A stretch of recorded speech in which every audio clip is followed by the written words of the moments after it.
اللہ اکبر اللہ اکبر اللہ اکبر لا الہ الا اللہ بسم اللہ الرحمن الرحیم والفجر وليال عشر والشفع والوتر واللیل اذا یسر۔ آج مبارک ایام سے ہم گزر رہے ہیں اور آج جو ہے عرفہ کا دن شروع ہو گیا ہے۔ غروب آفتاب سے لے کر کل پورا دن عرفہ کا دن ہے۔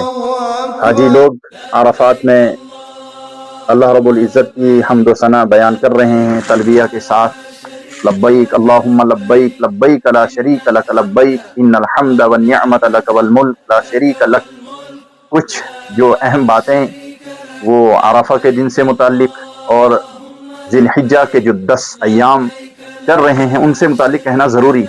آج دن میں بھی کئی فون آئے، خاص کر بھلیسا سے عید کے سلسلے میں، پرسوں عید ہے اور عرفہ کے دن حضور اکرم صلی اللہ علیہ وسلم کا ارشاد ہے، آپ نے ارشاد فرمایا کہ جو عرفہ کا دن کا روزہ رکھتا ہے اللہ تعالیٰ اس کو 1 سال کا ثواب نصیب فرماتا ہے اور گزشتہ 1 سال کے گناہ معاف کرتے ہیں اور آئندہ 1 سال کا اجر اس کو ملتا ہے۔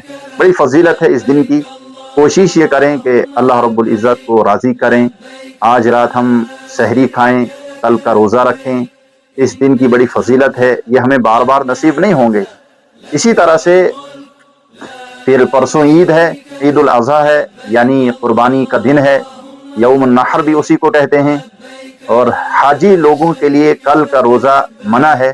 حضور اکرم صلی اللہ علیہ وسلم جب عرفات میں پہنچے تھے تو سارے حاجی آپ کے ساتھ تھے، پورا قافلہ تھا۔ جب آپ نے حج کیا اور اونٹنی پہ آپ بیٹھے ہوئے تھے اور میدان عرفات میں پہنچے تو آپ کی چچی حضرت عباس کی اہلیہ نے آپ کو دودھ پیش کیا تھا، تو ام فضل جن کا نام تھا، تو حضور اکرم صلی اللہ علیہ وسلم نے وہ دودھ پیا تھا۔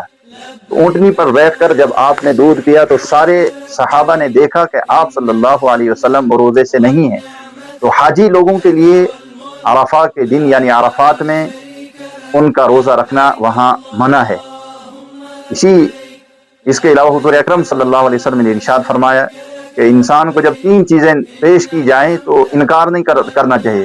اس میں ایک دودھ بھی ہے کہ جب دودھ کوئی آپ کو دے پیش کرے تو دودھ کا انکار نہیں کرنا چاہیے۔ اسی طرح سے آپ کو جب تکیہ کوئی دے، کہیں آپ جا رہے ہیں کسی کے یہاں مہمان نوازی میں، اگر آپ کو اس نے تکیہ دیا ہے سراہنے کے لیے، بیٹھنے کے لیے، ٹیک لگانے کے لیے، تو آپ تکیے کا انکار نہ کریں۔ اسی طرح سے اگر کوئی آپ کو خوشبو دے رہا ہے، عطر دے رہا ہے، عطر لگا رہا ہے، تو ان 3 چیزوں کا انکار نہیں کرنا چاہیے۔ تو حضور اکرم صلی اللہ علیہ وسلم کو وہاں جب دودھ پیش کیا گیا آپ کی چچی نے، تو سارے صحابہ نے دیکھا کہ آپ روزے سے نہیں ہیں۔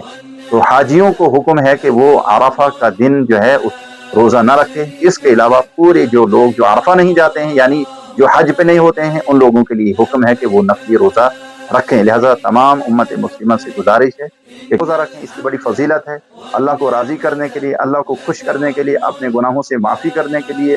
ہم بہت زیادہ گنہگار ہیں، سیاکار ہیں، اللہ تعالی ہم سے راضی ہو جائے، اس کی رضا جوئی کے لیے ہم یہ اعمال کرتے ہیں کہ ہم نوافل اور ذکر و اذکار، واجبات اور فرائض کی پابندی ہم کریں۔ تو کل کے روزے کی بڑی اہم فضیلت ہے۔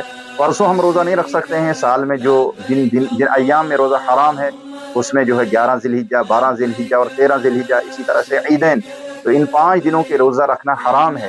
اس کے علاوہ حضور اکرم صلی اللہ علیہ وسلم جو ہے دوشنبہ یعنی سوموار کو روزہ رکھتے تھے، کبھی کبھار جمعہ کا روزہ رکھتے تھے، اور عاشورہ کا روزہ یعنی 10 محرم الحرام کا روزہ، ان کی بڑی فضیلت ہے۔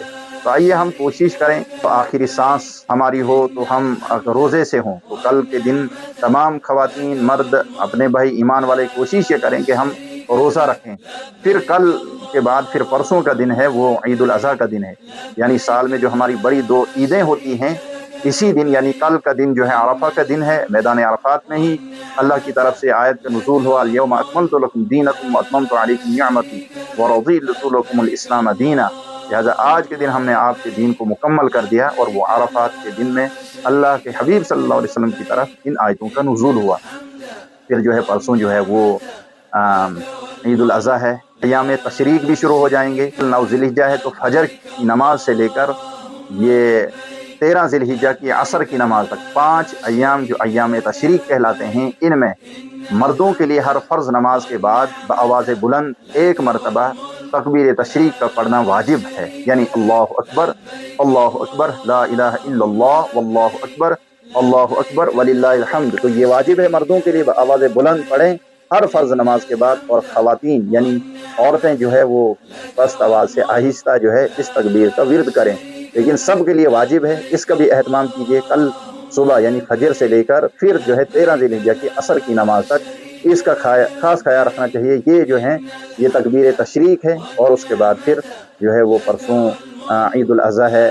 ہمارے یہاں جموں کشمیر میں اور ہمارے پڑوسی جو ملک ہے پاکستان میں اور سعودی عرب میں، وہ 27 مئی بروز بدھ کو عید الاضحیٰ منائی جائے گی، کیونکہ چاند کی عمر کے اعتبار سے، چاند کی جو عمر ہوتی ہے، چاند کی جو مقدار ہوتی ہے، اسی اعتبار سے چاند نمودار ہوتا ہے۔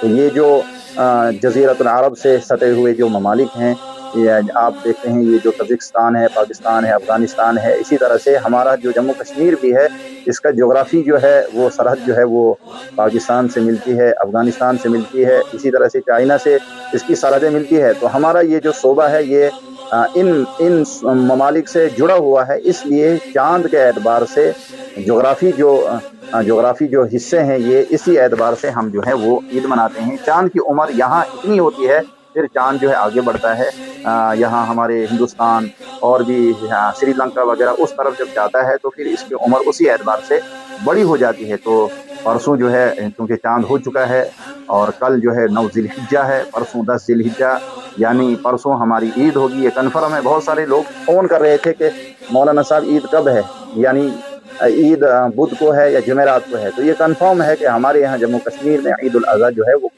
بدھ کو ہوگی، اور مرکزی عیدگاہ چنگا بھلیسا جو ہمارا مرکزی عیدگاہ ہے، اس میں ہم نے عید الاضحیٰ یعنی قربانی کا دن ہے، اس لیے نماز جو ہے تھوڑا جلدی رکھی ہے، اور کیونکہ قربانی کا مسئلہ ہوتا ہے، نماز بھی فجر کی نماز جلدی ہوتی ہے، آج بڑے دن ہے، اس لیے تمام حضرات سے گزارش ہے کہ جوق در جوق جو ہے سنت محمدی صلی اللہ علیہ وسلم، یعنی جو سنت ہے حضور اکرم صلی اللہ علیہ وسلم کی سنت ہے، آپ کا طریقہ ہے کہ آپ کا حکم ہے کہ عید کی نماز آپ عیدگاہ میں ہی ادا کرنے کی کوشش کریں۔ گھر میں عید نماز پڑھنا یا گاؤں میں، بستی میں، محلے میں یہ منع ہے، عیدگاہ میں نماز عید پڑھنے کا حکم ہے۔ کوشش یہ کریں کہ یہ ہماری عید جو ہے وہ خوشی لے کر آئے، اور اسی طرح سے جو بڑی اہم چیزیں، ضروری چیزیں ہوتی ہیں کہ ہم اس تکبیر تشریق کا ورد کرتے ہوئے عیدگاہ کی طرف آئیں۔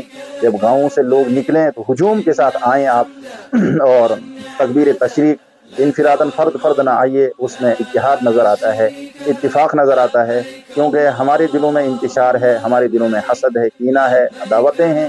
اس طرح اللہ کا حکم ہے، اللہ کے حبیب صلی اللہ علیہ وسلم نے جو اجتماعیت کے ذریعے سے جمعہ ہوتے ہیں، اجتماعات ہوتے ہیں، عیدین ہوتی ہیں، تاکہ لوگ جڑ جائیں آپس میں محبت کے ساتھ، ہمدردی کے ساتھ، اور آپ کی اتحاد اور اتفاق نظر آ جائے۔ ایک راستے سے آپ عیدگاہ کی طرف آئیں، دوسرے راستے سے آپ واپس جائیں۔ ہمارے علاقے نیلی میں جہاں پر عیدین کی نمازیں ہوتی ہیں اور عید الاضحیٰ پرسوں ہے، مرکزی عیدگاہ چنگا میں نماز عید جو ہے وہ 8:30 بجے ادا کی جائے گی، ٹھیک 8:30 بجے۔ اسی طرح سے ہمارے یہاں کاکو کی عیدگاہ میں 9:30 بجے نماز عید ادا کی جائے گی، گڑیکڑا عیدگاہ میں 9 بجے نماز عید ادا کی جائے گی، اچھیر عیدگاہ میں 9 بجے نماز عید ادا کی جائے گی، چانٹی عیدگاہ میں 9 بجے نماز عید ادا کی جائے گی، اور آکھڑائی عیدگاہ میں 10 بجے نماز عید ادا کی جائے گی۔ اس طرح سے جو علاقہ نیلی کے جو مختلف عیدگاہ ہیں جہاں عید کی نماز ہوتی ہے، وہاں ان کی ٹائمنگ یہ رکھی گئی ہے۔ اسی طرح سے جب آپ قربانی کریں، جانور کو ذبح کریں، کوشش یہ کریں کہ آپ صفائی کا اہتمام کریں۔ الطہور شطر الایمان، حدیث ہے کہ پاکی نصف ایمان ہے۔ ہم جو ہے اس کا جو فضلہ ہوتا ہے، ایکسٹرا جو اس کا جو ٹکڑے ہوتے ہیں، جیسے اوجڑی وغیرہ ہوتی ہے، تو جہاں ہم اس کو ذبح کرتے ہیں جانور کو، تو وہیں پر ہم چھوڑ دیتے ہیں، اس سے گندگی اور بدبو پھیل جاتی ہے۔ اس کا خاص خیال رکھنا چاہیے کہ ہم راستوں پہ گندگی کو نہ پھینکیں، غلاظت کو نہ پھینکیں، اور اسی طرح سے جانور جب آپ ذبح کریں گے تو اس کا حکم یہ ہے کہ اس کو تقسیم 3 کیا جائے، 3 حصوں میں اس کو بانٹ دیا جائے، ایک گھر پہ بنایا جائے، ایک رشتہ داروں میں اور ایک غریبوں میں۔